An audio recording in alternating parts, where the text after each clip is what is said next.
I'm Mia, 26, and the day I came back home for Christmas, I saw the table setting.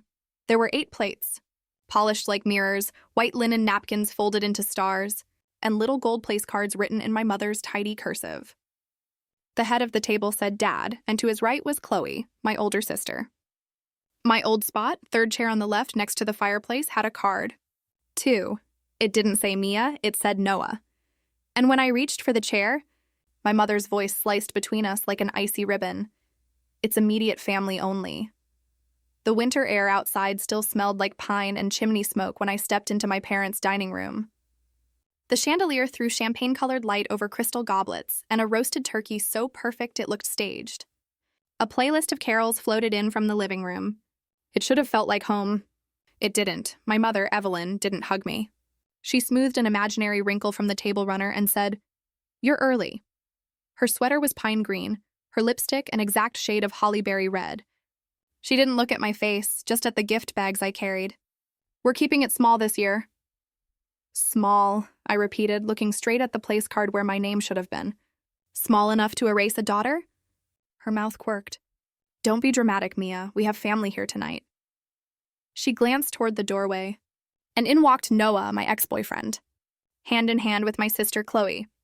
If grief had a color, it flashed white-hot behind my eyes. "You invited him," I said, but it came out as breath, not sound. Noah's smile was the one he wore in photos, neat, symmetrical, rehearsed. "Merry Christmas, Mia," he said. "Long time." 6 months, I said. 6 months since I found out via a tagged Instagram story that his arm was around Chloe at a summer festival. My mother's comment beneath it, "Finally, someone who fits." 6 months since I blocked them both and moved my life into a 1-bedroom with creaky floors and honest quiet. Dad drifted in from the kitchen, wiping his hands on a towel. Richard, softer around the middle, thinner on top. Kind eyes that never quite met you in the middle when things got hard. "Pumpkin," he said, and pulled me into an awkward one-armed hug that smelled like sage. "Good to have you home, is it?" I asked, my voice steady. "Because my seat thinks otherwise." Chloe's eyes flicked to the place cards, then back to me, then away. Her hair was styled in glossy waves. The diamond on her finger could have signaled ships. "Don't make this a thing," she said. "Mom worked really hard. Tonight's about family." I laughed. One of those small, breathless laughs that don't feel like laughter. "And what am I?" Evelyn's gaze slid across me like a ruler measuring a crooked line. "Controversy," she said. "Let's not do that." I set the gift bags on the foyer console. Each tag had been hand-lettered last night, to Dad, to Mom, to Chloe. I had rewritten them 3 times, tearing through cardstock whenever my hand trembled. Love takes muscle memory. So does erasure, apparently. From the living room, Ben, my little brother, the only person whose texts I hadn't ignored, peeked in. "Hey," he said, eyes darting between us. "You made it." "Wouldn't miss it," I said, and meant it like a dare. We took our places when the timer on Mom's phone chimed. Noah slid into my seat, a clean theft, no apology. I took the only remaining chair, the folding one at the end, a half step away from the table like a kid in timeout. The metal edge pressed into my thighs. When I lifted my water, the crystal stem nearly slipped from my damp palm. Evelyn raised her glass. "To family," she said brightly. "To new beginnings." Her eyes landed on Noah and Chloe, and her voice warmed. "To what fits?" We echoed the words because that's what you do when someone with power cues the chorus. Glasses clinked. I didn't drink. Before the meal, Mom said, "Chloe and Noah have an announcement." Chloe smiled at me, almost kindly, in a way that made it worse. "We're engaged," she said, and lifted her hand so the chandelier could applaud. Ohs and squeals from my Aunt Diane and Uncle Mark, who'd slipped in while I was scanning the room for exits. Dad clapped. Ben stared at his plate. "Planning an April wedding," Evelyn added, efficient as always. "Cherry blossoms, classic." "April," I repeated, a strange calm unfurling in my chest. Because I knew something they didn't know yet. I'd brought it folded into a manila envelope in my tote bag, tucked beneath a sweater I'd knit in therapy because my counselor, Grace, said slow crafts teach patience. My hands had learned the language of loops and knots. My heart had learned something else, that revenge, done right, isn't a tantrum. It's architecture. "Congratulations," I said to Noah, my gaze steady. "You look comfortable in that chair." Ben choked on a laugh he disguised as a cough. Dad reached for the carving knife. We ate. Or I watched others eat. The turkey was moist. The potatoes were creamy. The cranberry sauce held the shape of the can. The table talk was the kind I used to know by heart. Chloe's new marketing firm, Mom's charity gala, Dad's golf handicap. When someone asked where I was living, Mom answered for me. A little place near the river. Cozy. She made cozy sound like insignificant. No one asked about my job. I'd taken a position with a small cybersecurity company after quitting the corporate grind that had burned me out. The pay was less. The air in my apartment was mine. Dessert? Mom chirped after plates cleared. Pecan pie, lemon tart, and a chocolate torte I made especially. She looked right at me for the first time all night, a smile that showed teeth. No nuts in the torta. For you, translation. See how generous I am even to the difficult one. I stood. Actually, before dessert, I brought something too. Evelyn's eyes narrowed. Mia, it's small. I reached into my tote and pulled out the manila envelope. My fingers didn't shake. They knew this choreography, document, breath, release. A gift, I said. Since tonight is about family. Noah shifted in my seat, his hand tightening over Chloe's. What is it? Proof, I said softly. And a mirror. I slid the envelope onto the table and spilled its contents. Printed screenshots, date-stamped text threads, a thumb drive in a clear case, and a letter on company letterhead with a very particular watermark. The chandelier's light caught the blue fibers and made them glint. Evelyn's voice went thin. What are you doing? I met Chloe's eyes. 6 months ago, you posted a photo with my boyfriend. I nodded toward Noah.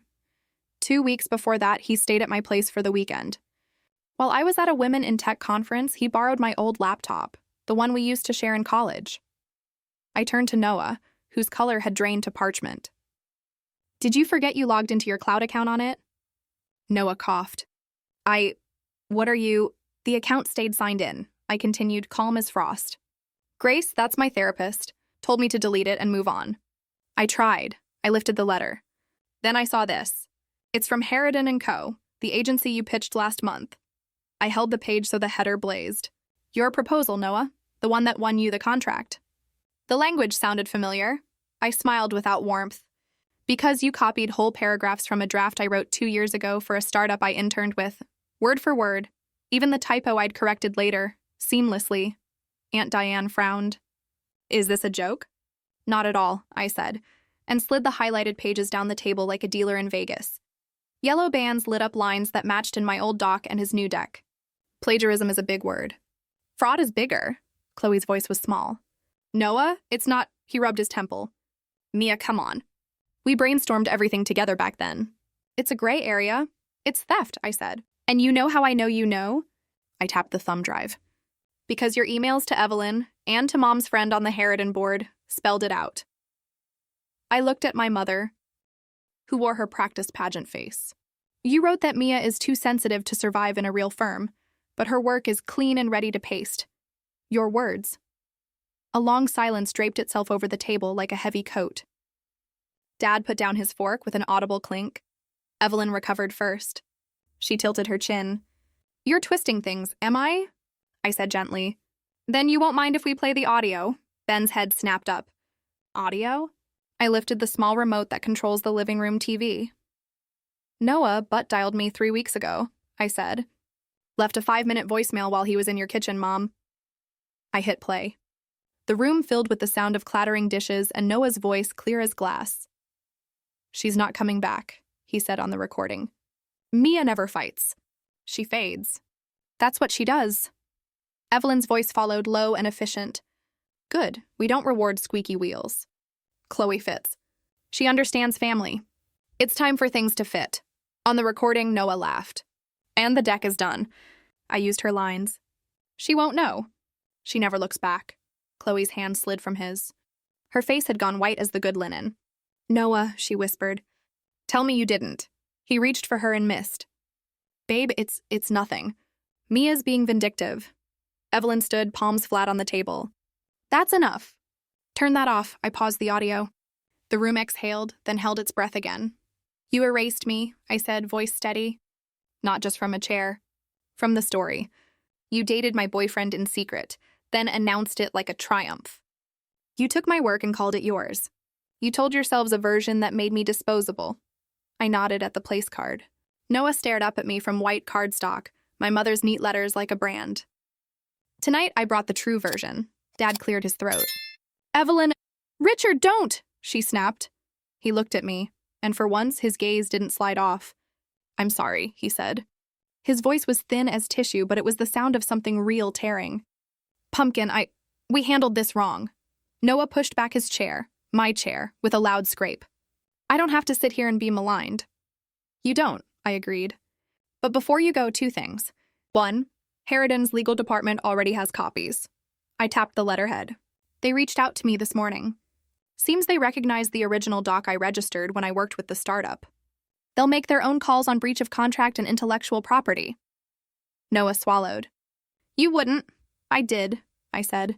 And 2, I continued, turning to Chloe, you deserve to choose with your eyes open. So here's one more piece of truth. I pulled another printout, a series of messages time-stamped last week. While you were shopping for venues, Noah texted me at 1:13 a.m., miss you sometimes. 2 minutes later, come over? 2 minutes after that, last chance. I didn't respond. I saved them. Chloe looked like she might be sick. Why would you text her? Noah's voice went ragged. Baby, I was drunk. It didn't mean anything. It meant enough, I said. Silence again, heavy and wet like a snowfall that snaps branches. Then Chloe stood, her chair toppling backward in a clatter. She stared at Noah like she'd discovered the rot in a foundation. Get out, she said. Quiet, lethal, he sputtered. Chloe, get out. Noah looked to my mother, hunting for a lifeline. Evelyn's face had frozen into a porcelain mask. She didn't move. After a beat too long, Noah grabbed his jacket and stalked to the door, my name card still resting smug as a signature by his abandoned plate. The front door slammed. Somewhere in the house, a strand of fairy lights buzzed. Aunt Diane reached for the water pitcher with trembling hands. Uncle Mark muttered something about the weather. Dad sank into his chair as if it had grown teeth. Ben, God bless him, looked at me like I just lassoed a myth. Evelyn sat down again, smoothing her skirt. She inhaled, exhaled, and pasted her smile back on. Well, she said, we are not letting this ruin Christmas. Chloe, sweetheart, don't cry. We will— No, Mom, Chloe said, voice shredded. You don't get to pivot. You did this. Evelyn's smile cracked. Excuse me? You pushed this, Chloe said, tears brightening her eyes. You kept telling me it fit, that he fit, that Mia didn't. And I listened because it made you proud. She turned to me. I don't have words. My throat tightened. Me neither, I said. Not the kind that fix things. Not quickly. Dad cleared his throat. Pumpkin, Mia, what do you want from us? For months, I had wanted everything. Apologies, rewrites, time machines. Tonight, I wanted something cleaner. I want my name back, I said softly. Where it belongs, Evelyn stared. Then with a stiff, jerky motion, she reached for the place card and slid it to me. I held her gaze as I uncapped a pen from my purse, crossed out Noah, and wrote Mia in small, steady letters. I set it by my plate. The act was so simple, it felt holy. We ate dessert in a silence that wasn't peaceful but wasn't war. Lemon tart melted on my tongue. Aunt Diane complimented the crust in a voice that sounded like someone tiptoeing past a sleeping dog. Ben asked if I wanted extra whipped cream and beamed when I said yes. After coffee, people drifted to the living room. The tree blinked in gentle patterns. I stood by the fireplace, warming my hands when Dad joined me. I'm proud of you, he said quietly, for telling the truth. I studied the mantel clock. Are you? I asked, not cruelly, curiously. It mattered to me that he meant it. He took a breath. Yes, he said. And I'm sorry I didn't defend you. I let your mom run the show. He rubbed at the faded tan line where his watch usually sat. It was easier. Easier isn't always kinder, I said. I know. He swallowed. I want to do better, I nodded. Doing better looks like boundaries, I said. Here are mine. I turned to face him fully. No more secrets about me at this table. No more using my work or my life as props. If someone disrespects me, I walk out. And if you invite me, you invite me. Not the version that makes anybody comfortable. He blinked like he wanted to write it all down. Okay, he said. Okay, Chloe approached then, eyes red, cheeks blotchy. She didn't reach for me. She didn't cry. She stood like a person in front of a mirror seeing the seam of a mask. "I don't expect forgiveness," she said. "I believed Mom because it was flattering to be the favorite. I thought I was filling a vacancy. I wasn't, I was stealing. Words like stitches can hold or cut. Thank you for saying it," I told her. "You can send me the ring if you want help reselling it." A corner of my mouth lifted. She huffed out something like a laugh, small, cracked, and nodded. "I'll call you in a week," she said. "If you'll pick up." "I will." It felt like placing a fragile thing on a high shelf to keep it safe. Not gone. Not ready. Simply set aside. Evelyn stayed in the dining room, rearranging an already perfect centerpiece. Eventually, she came to the doorway, folded her arms, and regarded me. "You humiliated this family," she said. "No," I said, calm as snow. "I refuse to be erased." "That's different," she sighed. "You always think you're the exception, Mia, the special case." "I think I'm a person," I said. "That's non-negotiable," her jaw tightened. "Are you going to tell people? Post about this? Ruin reputations?" My smile was tired and real. "I don't have to ruin anything," I said. "The truth is heavier than me. It can carry itself." She looked past me as if I were sunlight she couldn't face directly. "You always were too much," she murmured. "And you always wanted too little of me," I said. "Merry Christmas, Mom." I gathered my coat and scarf. At the door, I paused. "Oh," I added, turning back. "There's one more gift. For you, specifically." I pulled a smaller envelope from my bag and handed it to her. She didn't take it, so I placed it on the console next to the porcelain nativity scene. "What is it?" she asked warily. "An invitation," I said. "To January 14th, my apartment. I'm hosting a dinner for the people who show up for me as I am. No place cards. Everyone gets a seat," I met her eyes. "If you want a relationship with me, start there." I left my spare key, the one Dad had given me at 17, on the console beside the envelope. Not as a dramatic flourish. As a truth. I didn't need it. If they wanted me in their house, they would open the door. Outside, the night was sharp and glittering. Snow had begun in thin, determined flakes, catching in my hair. I walked to my car with my breath clouding ahead like a promise. In the weeks that followed, things did what things do after an earthquake. They settled differently. Harridan pulled the contract from Noah and opened an inquiry into his firm. My old startup sent me a note. "Thank you for protecting the work." Grace and I laughed until we cried when I told her the chair story. She said she'd never seen a boundary as literal and as poetic. Chloe called on January 7th, voice small. "I mailed the ring back," she said. "I told Mom I'm taking a break from her. I don't know who I am without her approving face." She paused. "Maybe we could figure out who we are without her approving face. Together? We can try," I said. Trying is a verb that breathes. On January 14th, my apartment smelled like garlic and rosemary. I'd roasted chicken thighs and tossed a salad with citrus, and Ben had brought a loaf of bread still warm in its paper. Dad arrived with flowers and paper plates because he still wasn't sure if he trusted himself not to break the good dishes. Chloe came last, carrying too many desserts because she didn't know what else to bring. We sat, all of us, around my mismatched table, the one I'd found on Facebook Marketplace, and sanded myself, and there were no place cards. There were no assigned roles. When someone talked, we listened. When someone apologized, we let the words land and didn't trampoline off them into arguments. We ate, we breathed. The clock on my wall ticked in a steady rhythm like a body at rest. Evelyn didn't come. She sent a text at 5:13 p.m. "I cannot reward bad behavior." At 7:02, another, "Call me when you're ready to be reasonable." I didn't respond.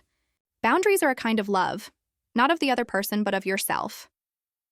Later, after dishes and stories and Ben's terrible jokes, Chloe stood to leave and hugged me. Not the polite family hug you give on holidays, but a hug that says, "I know I shattered you, and I am learning how to hold pieces without pressing them deeper." When the door closed behind her, my small place felt warm in the way that matters. On the shelf above my desk sits the place card with my name, the one I rewrote at the table. I kept it, not as a relic of pain, but as proof. Proof that sometimes justice looks like receipts and forwarded emails and legal letterhead. Sometimes it looks like a woman sliding her name back where it belongs and refusing to be moved. People ask what revenge feels like. I don't know that I believe in revenge the way we dramatize it. The smoky-eyed monologues, the all-consuming blaze. Mine felt more like a controlled burn, clearing dead brush so new growth has room. I didn't burn the house down. I lit a match in the dark so everyone could see what was already there. On Christmas night, when I got home after the first fire had cooled, I made myself tea and sat at my tiny table. I put my palms flat on the wood and said out loud, to no one and to everyone, I exist. The room didn't answer. It didn't need to. The air around me shifted like a body turning over in sleep, finding its softest place. The next morning, the sky was the color of clean paper. I opened my laptop and wrote a story. Not this one came later. I wrote a small, tender thing about chairs and names and the ways we invisibly rehearse our own erasure. I wrote it for me. And when I finished, I signed it with my whole name. The one I'd been given and the one I'd reclaimed. Mia. If this story hit a nerve, if you've ever come back to a table where your name was missing, you're not alone. Tell me what chair you're reclaiming next. Drop your thoughts below, and if you're into real stories of justice served and boundaries built, like, subscribe, and share this with someone who needs their own seat back. New stories every week.